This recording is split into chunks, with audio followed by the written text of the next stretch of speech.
Our call to worship today are words adapted by Chip Rausch.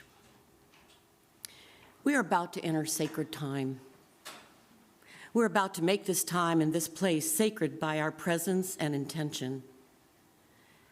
Those of you who are watching online may wish to participate in our ritual by lighting your own chalice or a candle, as we do so here at Eastrose.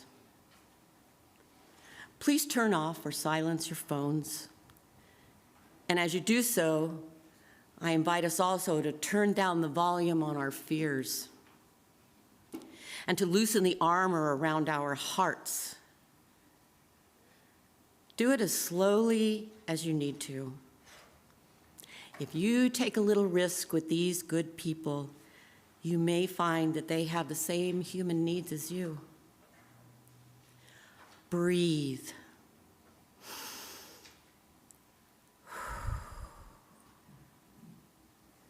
Let go of the expectations placed on you by others and those they taught you to place on yourself. Drop the guilt and the shame, not to shirk accountability, but an honest expectation of the possibility of forgiveness. Let go of the thing you said the other day. Let go of the thing you dread next week. Be here in this moment. Breathe. Here.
Our words for the chalice lighting today are from Reverend Molly Brewer.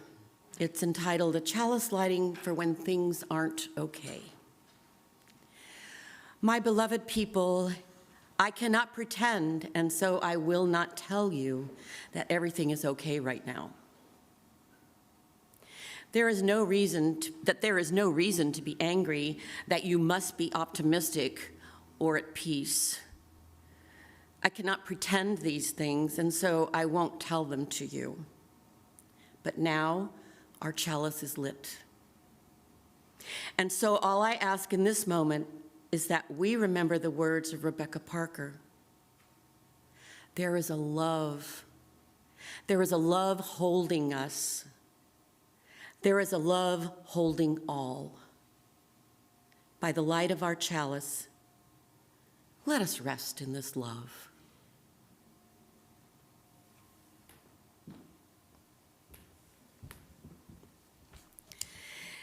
Good morning.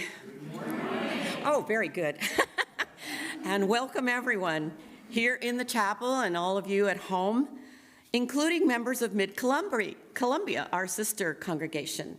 Welcome to Eastrose Fellowship, Unitarian Universalist. I'm Cynthia Hopkins, your worship leader for today. Welcome to any first-time visitors. I know we have a few over here, and there may be some others, both in person and perhaps some online. And we're very glad you're here.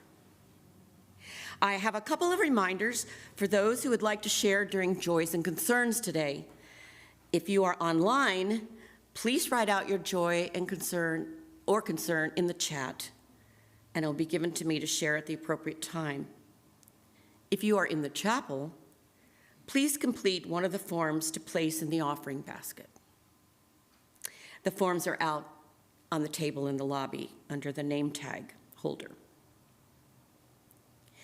We here at Eastrose acknowledge the lands where our fellowship gathers and that are home now to our widespread communities. These lands were the traditional village sites of the Multnomah, Wasco, Gresham, Cowlitz, Cathlamet, Clackamas, and bands of Chinook, Tualatin, Kalapuya, Molalla, and many other peoples who made their lives here. We thank the original caretakers of this land and their descendants who are among us still. In peace, may we share this land and honor one another. I'm so pleased to introduce our speaker this morning, Elaine Castle. She is a longtime Unitarian Universalist and a member of the Mid-Columbia UU Fellowship in Hood River, where she serves as chair of the worship team. And that's how we got connected first time. By profession, she is a retired clinical psychologist. Although a native of the Southeast, and you will hear it in the lilt of her voice and a little bit of her accent, she has found her forever home here in the beautiful Pacific Northwest. Elaine will explore how our Unitarian Universalist principles call us to respond actively to the pain and inequity we see around us and help our world be more fair, peaceful, and sustainable. How much does our faith require us to sacrifice? And how much of our time, treasure, and talents must we give? And now our opening words. May we be reminded here of our highest aspirations and inspired to bring our gifts of love and service to the altar of humanity. May we know once again that we are not isolated beings, but connected in mystery and miracle to the universe, to this community, and to each other. Let us celebrate spring with our opening hymn, and we have an abundance of flowers celebrating spring this morning. Thank you, everyone who brought those.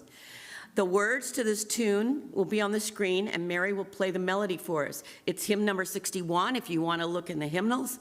But the tune is one many of us, maybe most of us, are familiar with, so you may not need a hymnal. I invite you now to stand and welcome spring with this hymn.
Good morning, everybody. And I bring you greetings from Mid-Columbia UU Fellowship in Hood River. We're very pleased to be worshiping with you online this morning. I have a short story I'd like to share with you that comes from the Buddhist tradition. It's called A Mother's Socks, and it comes to us via Jeffrey Lockwood. Once upon a time, a thief snuck into the room of a sleeping Buddhist monk. As the burglar rummaged about, the monk awoke. The startled thief ran into the snowy streets with the monk racing after him. "Please stop," the monk called, and the man finally did, realizing that his pursuer was no threat. "You'll need this," the monk gasped, handing the thief his own coat. "What do you mean?" the man asked. "I saw that you dashed from my room into the cold without so much as a winter wrap, and I realized that I had both a woolen blanket and a coat." "I don't understand," the man said. "It's simple. You have nothing at all to keep you warm," the monk answered. "But you were a fool to give away your coat, leaving you with only a blanket," the man replied, reaching for the garment. "If I had 2 gloves on one hand and none on the other, would I be a fool to put one of them on my bare hand?" the monk asked. The man said nothing, took the coat, and hurried down the street. When we are not alienated into the suffering of others, when we see our happiness entwined in their well-being, then generosity is neither foolish nor heroic. It is the simplest and most obvious choice.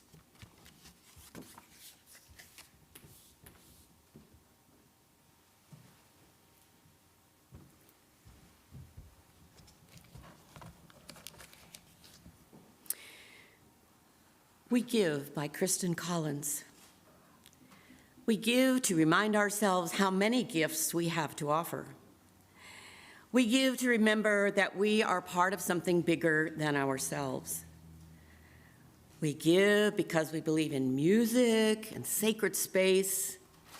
We give with the faith that together we have enough. Half of this week's offering supports the nonprofit Snowcap Community Charities. You can donate right now by clicking on the link provided in the chat, or later by going to the Eastrose donation page on our website. Elaine and I are going to walk around with the baskets to receive an offering for the support of this religious community and its work in the world. I invite you to give generously and joyfully as you are able.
Ours is a welcoming community where we find connection, a spiritual community where we find meaning. Ours is a sharing community where our joys are amplified, and a caring community where our sorrows are lessened. We take this moment to reflect on our joys and sorrows and acknowledge the mutual support of our community. Mary will place a pebble in the water on the altar for each joy or concern. I have not received any blue slips with written joys and concerns, and I am not actually positive that there is a person in the office receiving the chat concerns. But what I do want to acknowledge is I know a concern and a sorrow that weighs heavy on all our hearts is what is happening in Ukraine.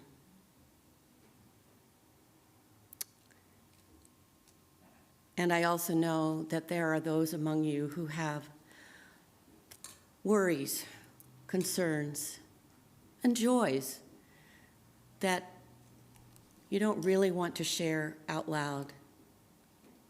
So we take a minute to acknowledge that there are those unspoken joys and concerns. And now, Mary will place a very special heart stone. Okay. Representing all those who have spoken, those they have named, and those we hold in silence in our hearts. We're going to have some special music now, and I'm going to ask you to stay seated. The tune is a familiar one to us, especially if you've been a UU for any length of time. It is Finlandia is the tune, but with new words written in response to the crisis in Ukraine. You may enjoy the video or sing along if you like.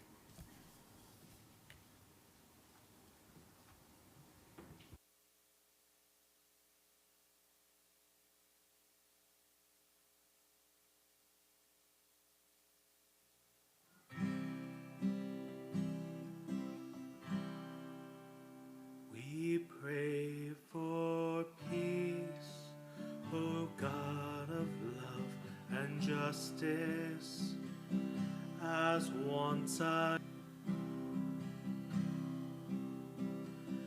we pray for peace, O Spirit here among us. Your love emboldens, judges and restrains. Take any hate and acts of impulse from us. Make leaders wise amid competing claims. May we seek peace, O God of love and justice. May love and mercy be our highest days.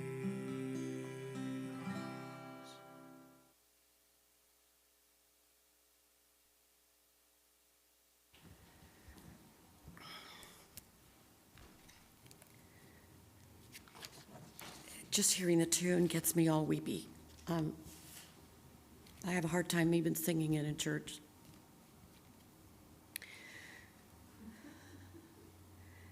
May we whisper thank you for all that is good in our lives. And I'm going to ask you to respond. Thank you. Thank you. May we shout thank you for the abundance of blessings. Thank you. May we feel thank you, thank you, thank you, deep within our hearts and around us right now. May we be thankful down to our bones for this time together. May we take the time to feed each other, take care of each other, appreciate and trust each other, and say thank you. Thank you. It is the only prayer we'll ever need. This prayer was inspired by the words of Meister Eckhart. If the only prayer you ever say in your entire life is thank you, It will be enough.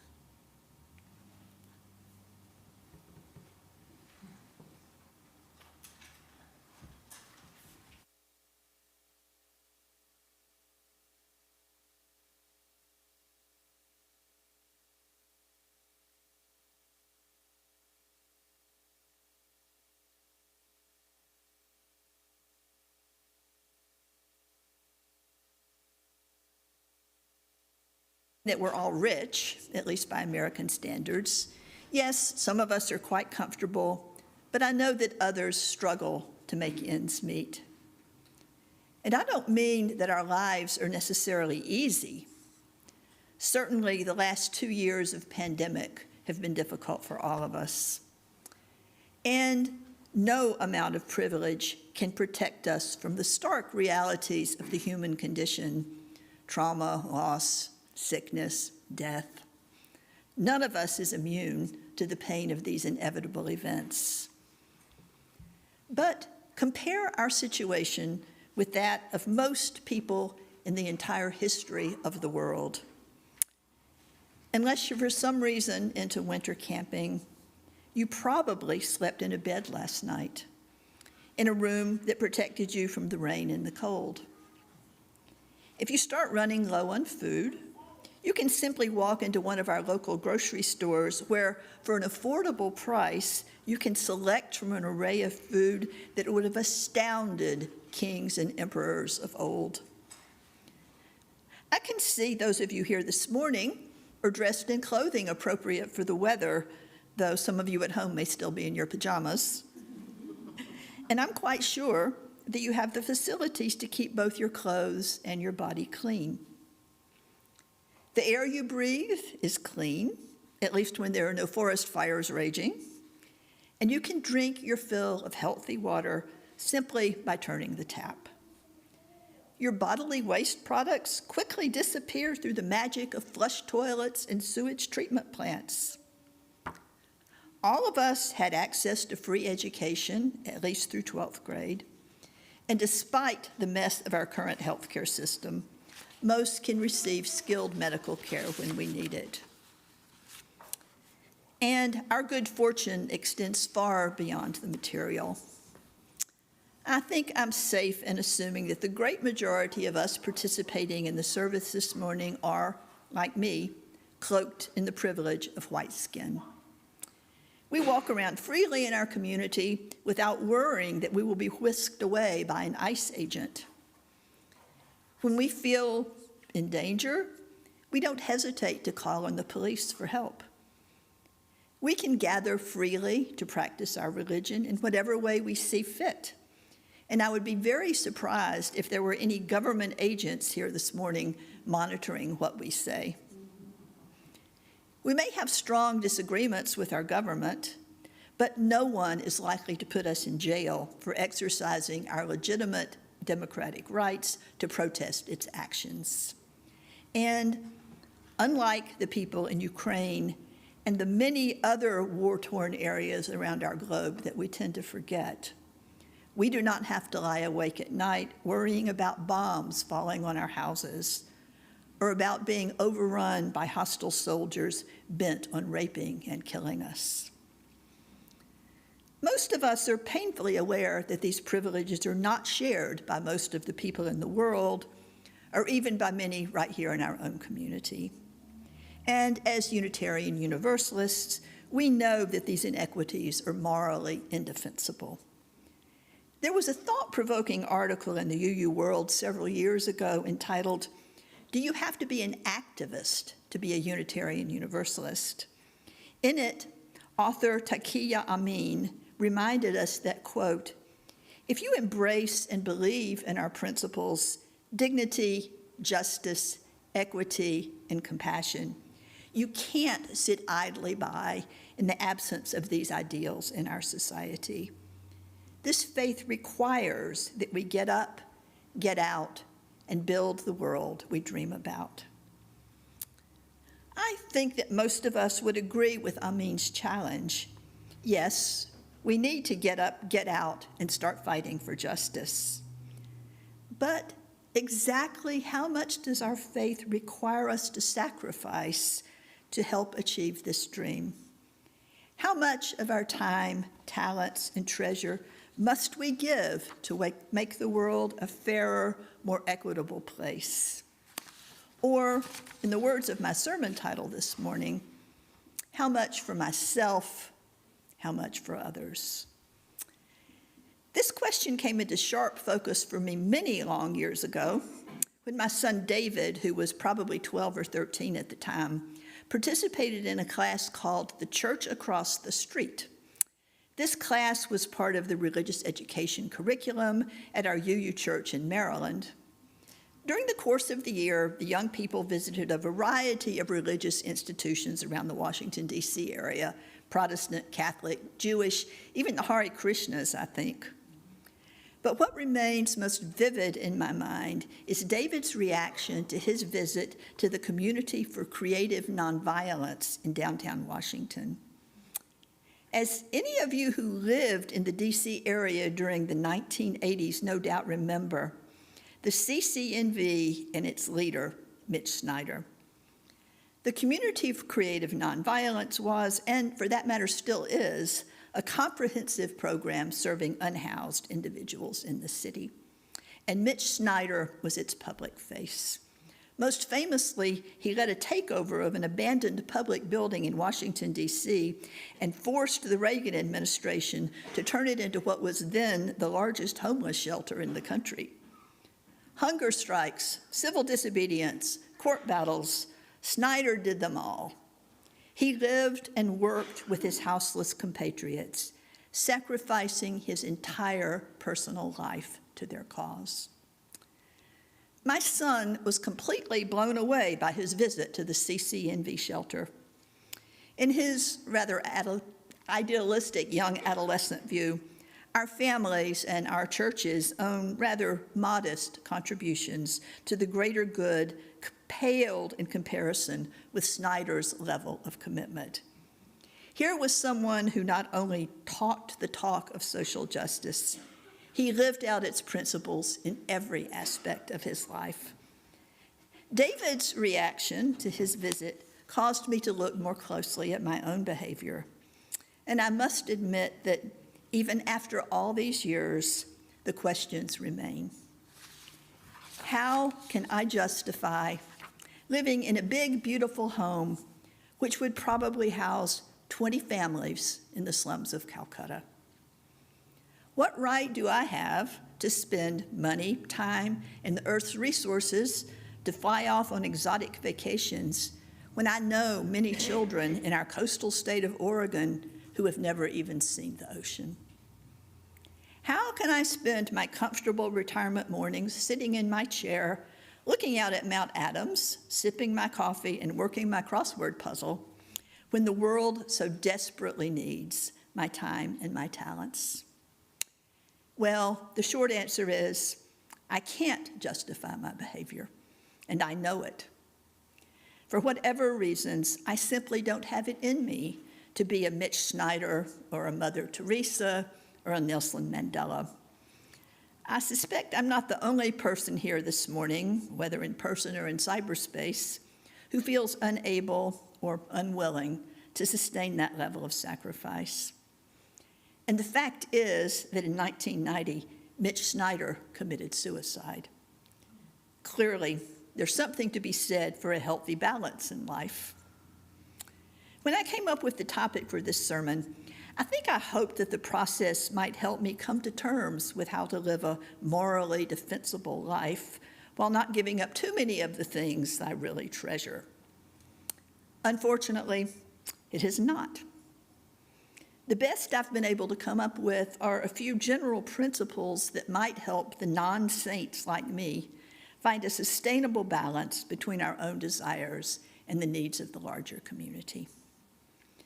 But first, let me say a few words about guilt, an emotion with which I am more than slightly familiar. I know in my reasonable mind, though I admit not always in my heart, that guilt is not a necessary or even appropriate response to privilege. Unless I've personally done something harmful to achieve my privileged position, feeling guilty about my good fortune is neither helpful nor warranted. In fact, it would be an enormous waste of the gifts that have been showered on me for me not to enjoy them. Sure, guilt might motivate behavior change, but at the risk of a fair amount of resentment as well. But though guilt is not necessary, humility is. I know that I've done very little to deserve my own good fortune. Yes, I've worked hard and made generally good choices in my life, but most of what I've been given is a matter of pure, unadulterated luck. And conversely, I know that those who are less privileged than I are only minimally responsible for their bad fortune. Personally, I believe that our American insistence on meritocracy, the idea that people generally get what they deserve in life, is a pernicious inheritance from our Puritan forebears. Molly Ivins supposedly once said of George W. Bush that he was born on third base but thought he'd hit a triple. It behooves us all to remember that our position of privilege is rarely due to any particular merit or virtue on our own part. But as a Unitarian Universalist, it's not enough for me just to acknowledge and appreciate my own good fortune. I'm called by my principles to respond to my privilege by using the gifts I've been given to try to alleviate the injustice, inequities, and pain that I see in the world around me. But, we might ask, if we're not motivated by the old familiar guilt or obligation or the sense of noblesse oblige to which we liberals are sometimes prone, what sustains our commitment to these principles when the going gets rough? I believe that the answer is gratitude. We've been given so much, and if we allow it, this sense of gratitude naturally spills over into a desire to share that abundance with others. At the beginning of our pledge drive one year, I heard our canvas chair suggest, "Don't give until it hurts, give until it feels good." Our seventh principle tells us that we're all part of an interconnected web of existence. When we pour time, talents, and treasures back into the web, we strengthen it for all of us. And that does indeed feel good. But of course, the needs of the world are endless. Even if I were Mitch Snyder or Mother Teresa, which I decidedly am not, I could make only a small dent in this mountain of pain. So many organizations are calling for my help. So many causes are pulling at my heartstrings. Injustices abound all around me. How can I respond to all of these needs in a way that feels sustainable to me while still feeling that I'm making a difference? Well, I start with the understanding that none of us can possibly do everything. Our commitments are most joyful and most sustainable when we follow our hearts. To help us make decisions about where we can most productively focus our efforts, environmental activist Dr. Ayanna Elizabeth Johnson has proposed a Venn diagram composed of 3 overlapping circles. What brings you joy? What are you good at? What is the work that needs doing? The area where all 3 circles overlap is your sweet spot. So, do you feel particularly passionate about the environment or racism or poverty or immigration or education or child welfare or health or animal rights? Do you feel most called to respond locally, or do global needs seem more pressing to you? Focus your energies where your passions lead you, and don't bother feeling guilty about all the things that you're not doing. And consider how you can best use your own unique blend of time, skills, and resources. Maybe you can march. Maybe you can organize. Maybe you can teach. Maybe you can help feed the hungry, offer shelter to the homeless, or heal the sick. Maybe you can stuff envelopes or arrange fundraisers or make speeches or run for office. Maybe you can mentor a child or a struggling parent. Maybe you have time but no money. Then give of your time. Maybe you have money but no time. Then give generously of your money. And maybe you're going through a period in your own life when you're feeling totally depleted. Don't feel guilty about this. Instead, to the best of your ability, simply vow to display loving kindness in all of your interactions with the world. Believe me, the effects of such simple behavior are no small thing. I repeat, it's important to recognize and respect your own limits. As they say in the airplane announcement, see to your own needs first before assisting others. Otherwise, you won't be good for anyone. So don't feel bad about setting clear and firm boundaries. Personally, I find it useful to generate concrete parameters for how much I will contribute of my time and resources. So many hours per month, or so many activities, or such and such percentage of my income. I think there's a lot of human wisdom in the biblical injunction to tithe, whether the right percentage for you is 1%, 10%, 50%, or, if you're Bill Gates, it should really be almost all of your wealth. Deciding in advance what level of giving is appropriate for you makes it a lot easier to maintain your focus instead of agonizing over every single request that tugs at your heartstrings. And everything you do counts, even if it seems minuscule. Remember these words from Dorothy Day found in the back of our gray hymnal. Quote, "People say, 'What is the sense of our small effort?' They cannot see that we must lay one brick at a time, take one step at a time. A pebble cast into a pond causes ripples that spread in all directions.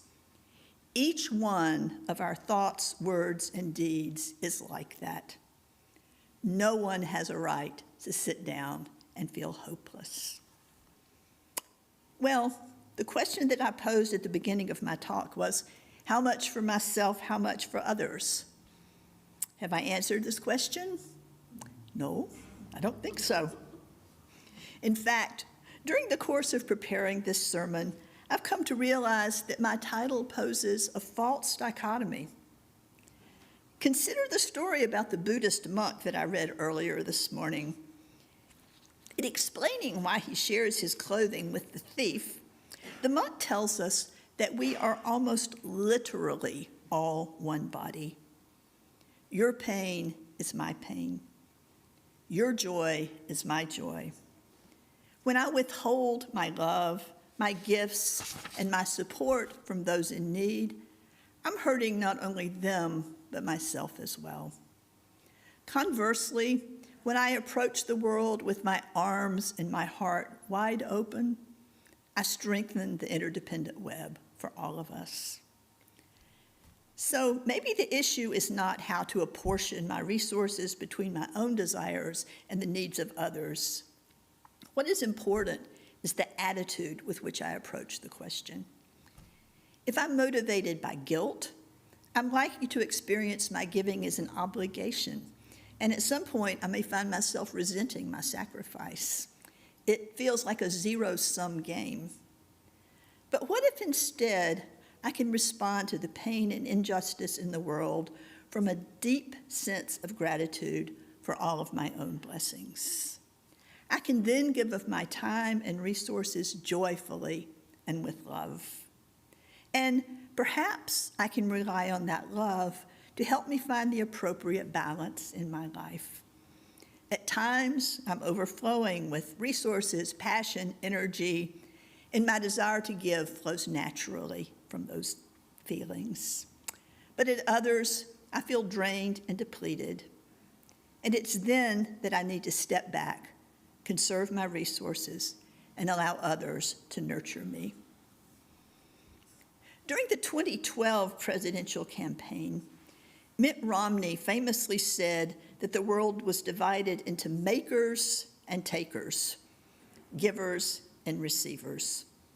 But Romney was wrong. We are all part of the interdependent web of creation. In general, I believe that privileged people like myself have a responsibility to use our personal resources to add to the sturdiness of this web. But there are also times when we're sad, tired, and stressed, and simply need to rest for a while in its support. And what better place than our religious community to find loving company in both the good times and the bad? Here, giving and receiving can become opposite sides of the same coin, each supporting the other rather than subtracting from it. As Mary Oliver has said in one of her beautiful poems, it's the giving until the giving feels like receiving. Together, working hard when we're able, accepting help when we feel depleted, and maintaining a grateful awareness of our privilege no matter the circumstances, we can indeed begin to change the world. In the words of the simple hymn that we sometimes sing in our fellowship, from you I receive, to you I give. Together we share, and by this we live. Thank you.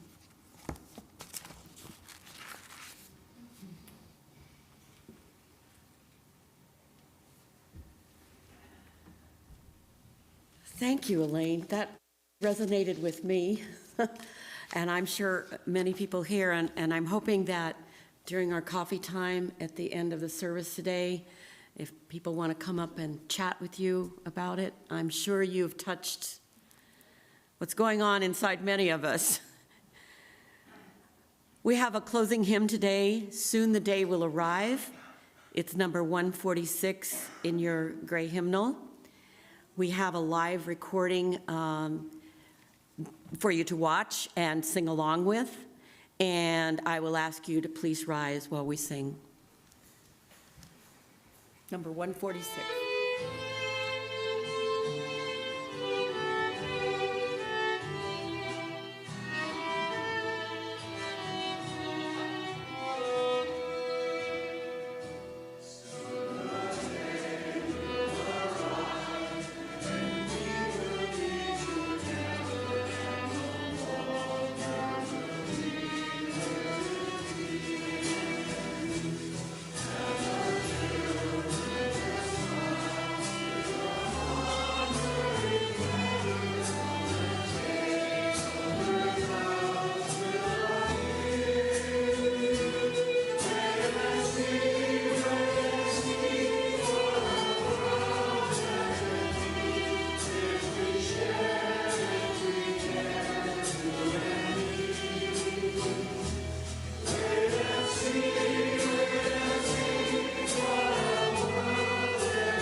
The chalice is now extinguished. but its light lives on in the minds and hearts of souls of each one of you. Carry that flame with you as you leave this place and share it with those you know, with those you love, and most especially with those you have yet to meet.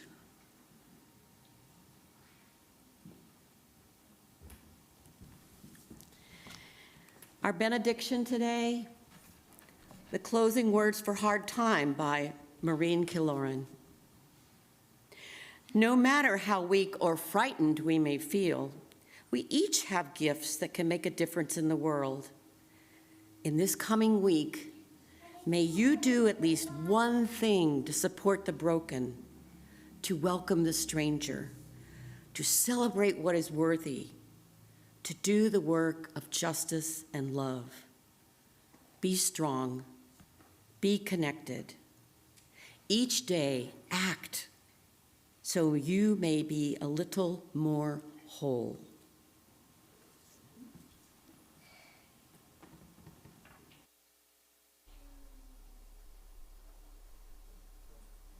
Could I please ask you to stand for the Ukrainian national anthem?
Thank you, Mary.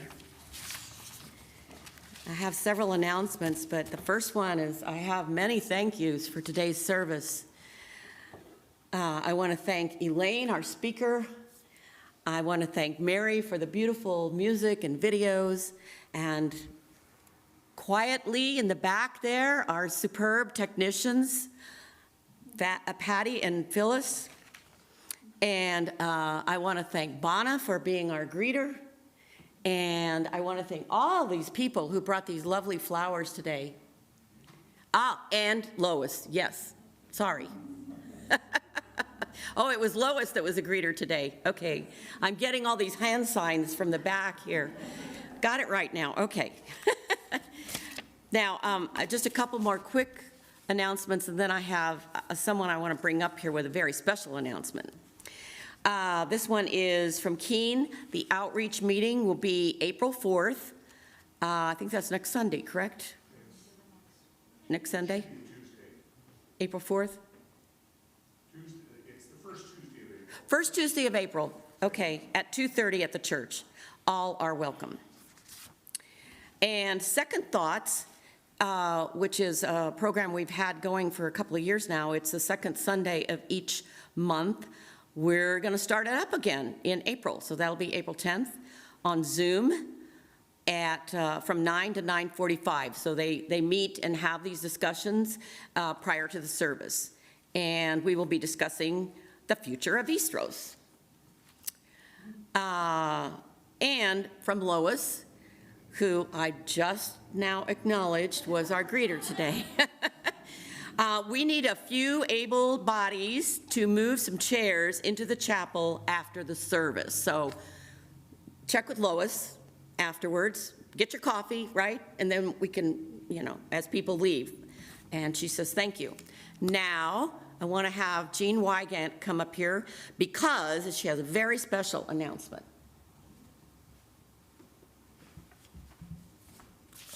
But first,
Wasn't I on? We heard you in the chapel, but they probably didn't hear you at home. You can do it again. oh, Do it again, it's okay. okay, so I'll do it again. The Eastrose t-shirt. It's something you can wear to events, to when you volunteer, and people will say, what's Eastrose Unitarian or Fellowship? And you can explain to them. Information for ordering will be in the pedals or here at church next week. The cost is $10, and that is thanks to donations from a couple of people to underwrite the expense of the shirts. And if you want information on ordering before the pedals comes out, you can see me after church, or you can give me a call at home. My number's in the directory. Thank you again.